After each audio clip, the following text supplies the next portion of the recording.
American president Donald ട്രംപിന്റെ വെടിനിർത്തൽ പ്രഖ്യാപനങ്ങൾക്കിടെ ഗസയിൽ ഭക്ഷണം കാത്തിരുന്ന 55 പലസ്തീനികളെ വെടിവെച്ച് കൊലപ്പെടുത്തിയെന്നുള്ള ഏറ്റവും ഞെട്ടിക്കുന്ന വാർത്ത ഈ അവസരത്തിൽ വരികയാണ്. ലെബനൻ തലസ്ഥാനമായ ബെയ്റൂട്ടിലും ഇസ്രയേലിന്റെ ആക്രമണം നടന്നു എന്ന വാർത്തയുണ്ട്. അപ്പോൾ ഈ വാർത്തയുടെ കൂടുതൽ വിവരങ്ങൾ നൽകാൻ വിദേശകാര്യ ഡെസ്കിൽ നിന്ന് നമുക്കൊപ്പം പി ജെയിംസ് ചേരുകയാണ്. P James, good morning. James, യഥാർത്ഥത്തിൽ ഇവരൊക്കെ മനുഷ്യരാണോ എന്ന് നമ്മൾ ചോദിച്ചു പോകും. വിശക്കുന്ന വയറുകൾക്ക് മുമ്പിൽ തോക്കെടുത്ത് വെടിവെക്കുക എന്ന് പറയുന്ന ആ ദുഷ്ടകർമ്മം ചെയ്യുന്നവരായി ഇവർ മാറുകയാണ്. ഇത് ആദ്യത്തേതല്ല. കഴിഞ്ഞ ഒരു 4-5 ആഴ്ചയായി ഓരോ ദിവസവും ഇങ്ങനെ ഭക്ഷണത്തിന് വേണ്ടി ക്ഷണിക്കുക, അവർ വരുന്നു, ക്യൂ തെറ്റിച്ചു എന്നുള്ള പേര് എന്തെങ്കിലും ഉണ്ടാക്കിയിട്ട് അവരെ വെടിവെച്ച് കൊല്ലുക, നിത്യ സംഭവമായി മാറിയിരിക്കുകയാണ്. ലോകത്ത് എവിടെ ഇതുപോലെ ഇത് കേട്ടിട്ടില്ല.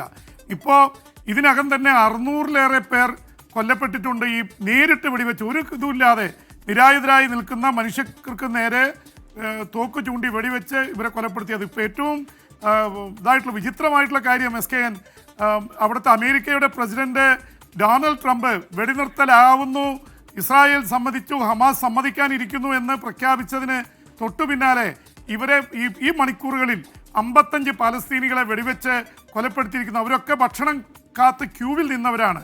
ആ 55 പേരെ വെടിവെച്ച് കൊലപ്പെടുത്തിയിരിക്കുന്നത് ഇസ്രായേൽ സേനയല്ല, ഈ ഭക്ഷണം കൊടുക്കാൻ വേണ്ടി അവിടെ വന്നിരിക്കുന്ന അമേരിക്കയുടെ കരാറുകാരാണ്. അവരാണ് തോക്കെടുത്ത് വെടിവെച്ചപ്പോൾ അവരെ പ്രസിഡന്റ് പറയുന്നു വെടിനിർത്തലായെന്ന്. അവർ തന്നെ വന്ന് ഇവിടെ വെടിവെച്ച് കൊല്ലുന്നു. ഇസ്രായേലി സൈന്യമാണ് കുറേ പേരെ വെടിവെച്ച് കൊന്നത്. എന്തായാലും ഇത് അതീവ ക്രൂരമായിട്ടുള്ള കൃത്യമാണ് ഇസ്രായേലിൽ നടന്നുകൊണ്ടിരിക്കുന്നത്. എന്തായാലും ഹമാസ് ഘട്ടം ഘട്ടമായി ഇസ്രായേലിലെ ബന്ദികളെ വിട്ടയക്കാമെന്ന് സമ്മതിച്ചതായി റിപ്പോർട്ടുകൾ വരുന്നുണ്ട്. അതിനിടയിലാണ് ലെബനൻ കരാർ ലംഘിച്ച് ലെബനനിൽ കയറി ബെയ്റൂട്ടിൽ വലിയ ആക്രമണം നടത്തിയിരിക്കുന്നത്. അപ്പോൾ ആ ആക്രമണത്തിന് എതിരെ വലിയ എതിർപ്പുകൾ വരുന്നുണ്ട്.